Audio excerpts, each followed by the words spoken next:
ninkan qaniga ah ayaa howlo kormeer ugu soo laabtay tuulada agtooda islamarkaana shaqooyin u socday ayuu yimiday kadibna wuxuu damcay inuu masquul galo laakiin markuu gurigan qadiimigaa soo galay lugihiisa waxa qabtay laba gacmood marka uu fiiriyeyna wuxuu arkay gabadh yar oo dhalinyar ah oo aad u qurux badan kadibna wuxuu weydiiyey libta haysata waxa uu sheegtay in faamilkeedu ay eryanayaan islamarkaana loo diidan yahay waxbarashada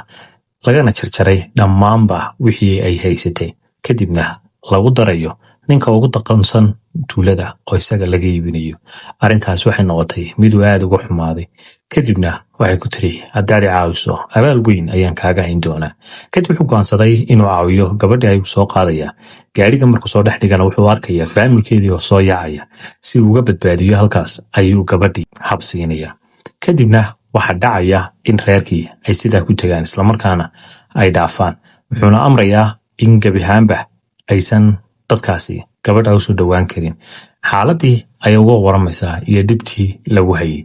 kadibna gabadhii way iska soo degaysaa iyadoo u mahad celinaysaa islamarkaana u sheegaysaa inay abaal weyn uga hayso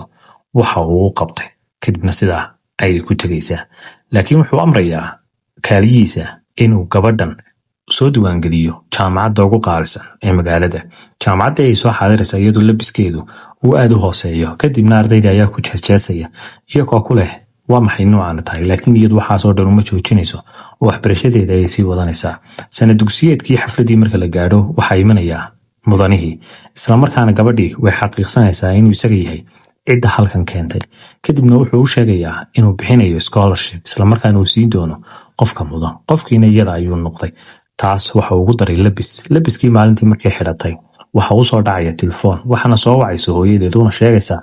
inay iskuulka timiday kadib hooyadeed bay ku leedahay hooyo maxaad halkan u timiday ma iska joogtid oo kaalay bay ku tiri iyadoona ogolaasho lagu siin baad halkan iska timiday islamarkaana aad rabtaa inaad waxbarasho bilowdo taasi suuragal ma tahay iyagoo wada doodaya ayaa waxa soo galaya dadkii ay wada deganaayeen qolka hablihii kale ayaa aad ugu qaylinaya wayna soo saaraya hooyada ayaa ka odhanaysa halkan aad bay qurux badantay inaan halkan ku noolaadaan waa wax wanaagsan sababtoo ma jirto meel kaloon ku noolaan karayo gabadhii ayay aad ula diriraysaa gabadhii yareedna waxay ku leedahay hooyo halkan waa iskuul laguma noolaan karayo gabadha yareed waxay ku khasbanaanaysaa si ay deynta hooyadeed u bixiso in ay ka shaqayso baar islamarkaana ay waqtiyada ay firaaqada haysata halkaa tegto waxaa halkaa maalintii koowaadba ku arkaya mudanihii islamarkaana u sheegaya in ay khiyaantay oy tani tahay waxayna isku ogeyn dadkii o dhan ayuu ka odhanaya bannaanka iga baxa wuxuuna weydiinayaa sababta iyo waxaa halkan ku kalifay inay timaado waxay u sheegaysaa lacagtii uu siiyey oo dhan in hooyadeeda khamaar iyo khamri ay ku dhammaysay islamarkaana ay iyadu sidaa u kala halaysa iminkana ay waajib ku noqotay in kirada hooyadeed ay dhiibto sidaa darteedna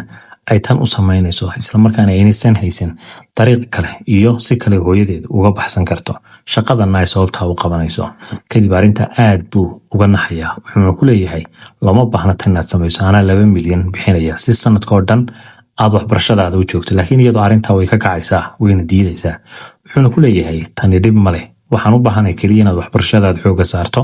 waan aqbalayaabay ku tiri laakiin hal shuruud baa ku xidhan waa inaan aniguna guriga kaaga shaqeeyaa maalintii xigta wuxuu keenayaa guriga islamarkaana shay walba waxay u nidaaminaysaa si uusan malaysan karin note bayna meel walba ugu nabaysaa iyo sida loo isticmaalayo habeenka dambe wuxuu arkaya iyadoo daal darteed meesha jiifta kadibna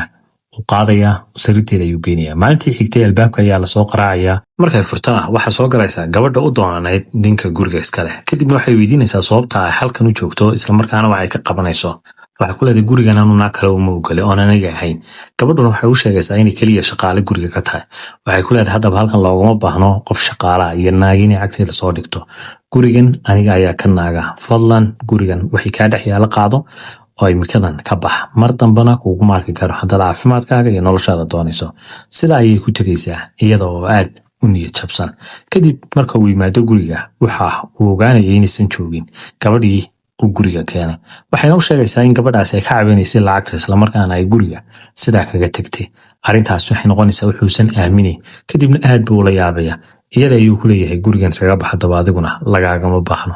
gabadhii waxay ku soo noqotay goobteedii waxbarasho hooyadeed oo rag wadata ayaa u timiday kadibna waxa u sheegtay inta nin ka badan lacag la-aan noolaan karin raggana ay ka iibinayso islamarkaana baararka ay ka shaqayn doonto lacagna ay u baahan tahay hooyo maxaasan igu kala saabay ku tiri wax walba waan u sameeyey si aan adayga lacag kuu siiyo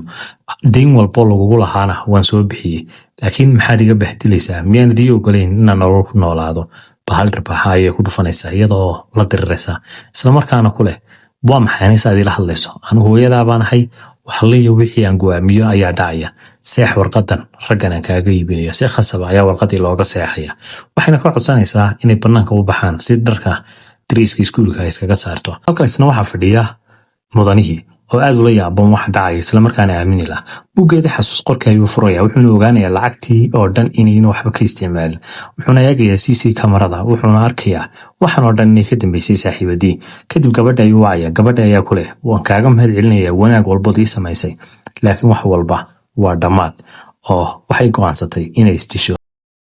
wuxuu wacayaa kaaliyihiis wuxuuna u sheegay sida ugu dhaqsaha badan leh in iskuulka loo tago halkan iyadoo niyo jabsan oo aad u weysa ayaynu arkayna islamarkaana go'aansatay inay isdildasho halka sare ayay kusoo xidhanaysaa maro kadibna waxay suranaysaa qoorteeda islamarkaana sida ayay isku dilaysaa oy dunida kaga tegaysaa bal maxaynu ka baran karnaa muuqaalkan magaalada ugu soo gaadhay commentiga noogu reeb like-ta iyana sii sheer garaysana waa xaggaaga nabadey